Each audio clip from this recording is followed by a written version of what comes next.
15년 전에 탈북해서 맨몸으로 대한민국에 왔잖아요. 많은 분들의 도움으로 서울대학교에서 박사학위를 받았고 연구원으로 일할 수 있는 기회도 얻었고 국회의원으로 당선되지 않았겠습니까? 박충권이라는 사람의 존재 자체가 우리 자유 대한민국의 힘을 상징하고 있다. 정치권의 일부 인사들이 어설픈 동포애에 기초해서 아직도 대화와 협상을 통해서 북한의 비핵화가 가능하다라고 믿고 북한의 핵무력 고도화를 촉진시킬 수 있는 시간과 자원을 벌어줄 수 있는 그런 오류를 범할 수 있다. 북한 주민의 의식이 그만큼 많이 변해왔고 의식을 더 이상 통제하기가 어렵고 나아가서 김정은 정권이 생각하는 4대 세습이 어렵겠다라는 위기감 때문에 최근에 북한이 대한민국을 상대로 동족이 아니다, 통일의 대상이 아니다 부러뜨려보고 싶은 건 여러 가지도 있는데 우리 청년들에게 엄청 큰 실망감과 부모들에게 많은 미안함과 실망감을 주셨던 조국조민방지법을 만들고 싶은 생각도 있다.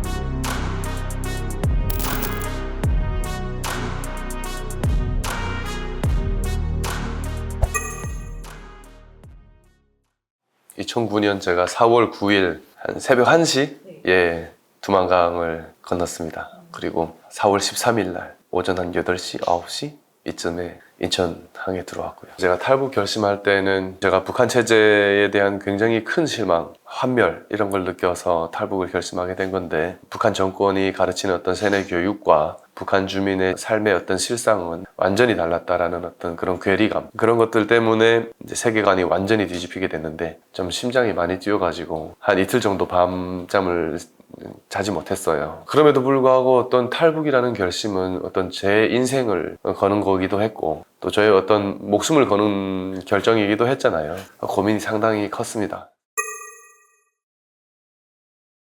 제가 개인적으로는 15년 전에 탈북해서 맨몸으로 대한민국에 왔잖아요. 정말 대한민국에 와서 아무것도 없는 저였는데 우리 사회 시스템의 혜택과 많은 분들의 도움으로 대한민국에서 최고의 대학교라고 할 수 있는 서울대학교에서 대학원 과정을 거쳐서 박사학위를 받았고 좋은 기업에서 연구원으로 일할 수 있는 기회도 얻었고 지금은 국민을 대표하는 국회의원으로 당선되지 않았겠습니까? 그래서 저라는 박충권이라는 사람의 존재 자체가 우리 자유 대한민국의 힘을 상징하고 있다라고 말씀드릴 수 있을 것 같아요. 그래서 우리 국민께서 정말 세금 아깝지 않은 국회의원이라는 평가를 해주실 수 있을 만큼 열심히 일하도록 하겠습니다.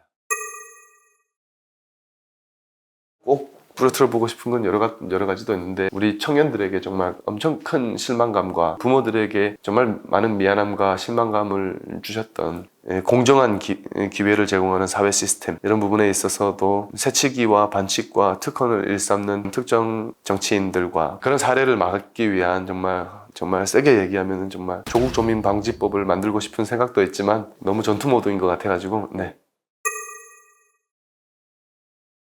철진한 색깔론에 의한 공격이 아니라 실질적으로 우리 사회에 위협이 된다라고 저는 보고 있습니다. 실질적으로 21대 국회에서 민주당의 모 의원씨 보좌관 사례가 있지 않습니까? 이 사람이 과거 친북 매체 기자로 활동하면서 또 백두칭송위원회라고 그런 단체에서도 활동을 했는데 그리고 또 공개적으로 김정은을 찬양하는 전력도 있죠. 근데 이 사람이 보좌관 지위를 활용해서 군사기밀을 700여 건을 수집을 했어요. 그리고 일부는 유출한 혐의도 받고 있고 내사 중인데 그리고 또 민주당이 제가 보기에는 과거 통진당의 후신격이라고 할 수 있는 진보당과 야합을 했다라고 보고 있고 민주당의 위성정당이었던 더불어민주연합의 비례대표 후보 20번까지 순위 안에 5명의 반미 종북 인사들이 있었습니다. 저는 이렇게 반미 종북 활동을 대대적으로 하는 사람들이 국회에 입성하는 것도 문제지만 자기들의 어떤 정치적인 이익을 위해서 이 사람들의 어떤 숙주 역할을 하는 정치인들도 위험하다. 저는 그렇게 보고 있습니다.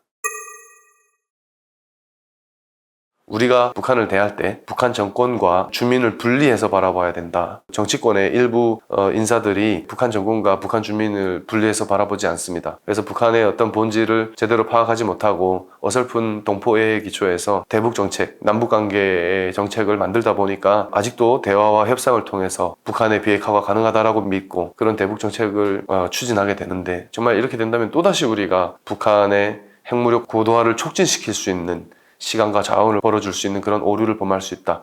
그리고 이제 최근에 북한이 대한민국을 상대로 동족이 아니다, 통일의 대상이 아니다 라고 얘기를 하고 있는데 이것은 결국에 북한 정권이 상당한 위기감을 느껴서다라고 보고 있습니다. 그래서 북한 주민의 의식이 그만큼 많이 변해왔고 변화된 북한 주민의 의식을 더 이상 통제하기가 어렵고 나아가서 김정은 정권이 생각하는 4대 세습이 어렵겠다라는 위기감 때문에 이렇게 하고 있다라고 저는 보고 있습니다. 그래서 그럴수록 북한 주민들을 잊지 말고 그들을 기억하고 북한 주민들의 의식 변화와 그들의 인권 개선을 위해서 우리가 꾸준히 노력해 줘야 된다. 그것이 결국에는 더 이상 막을 수 없는 의식 변화로 이어질 것이고 정상국가로 가는 길이 될 것이다. 그게 우리 한반도에서 전쟁 위협을 완전히 차단하고 도발도 막는 궁극적인 방법이 될 것이다 라고 생각하고 있습니다.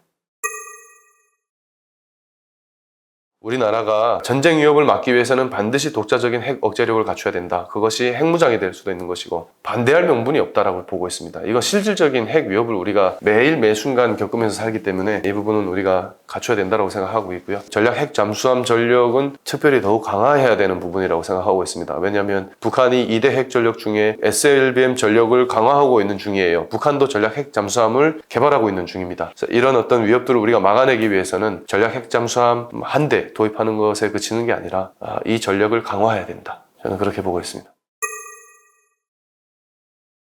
아무래도 전문성을 살려서 가방위에서 여러 가지 일들을 해나가고 싶고 제가 1호 법안으로 말씀드렸던 이공계 지원 특별법안도 마찬가지로 이제 가방위에 해당하는 영역이고 지식재산권을 갖고 있는 어떤 스타 과학자를 육성하고 딥사이언스 창업을 활성화하는 일들과 그리고 과학기술공제회의의 지원 범위를 확대하는 이런 것들을 통해서 자부심을 갖고 연구할 수 있는 그런 환경을 조성하는 어떤 정책 활동들을 열심히 해나갈 생각이고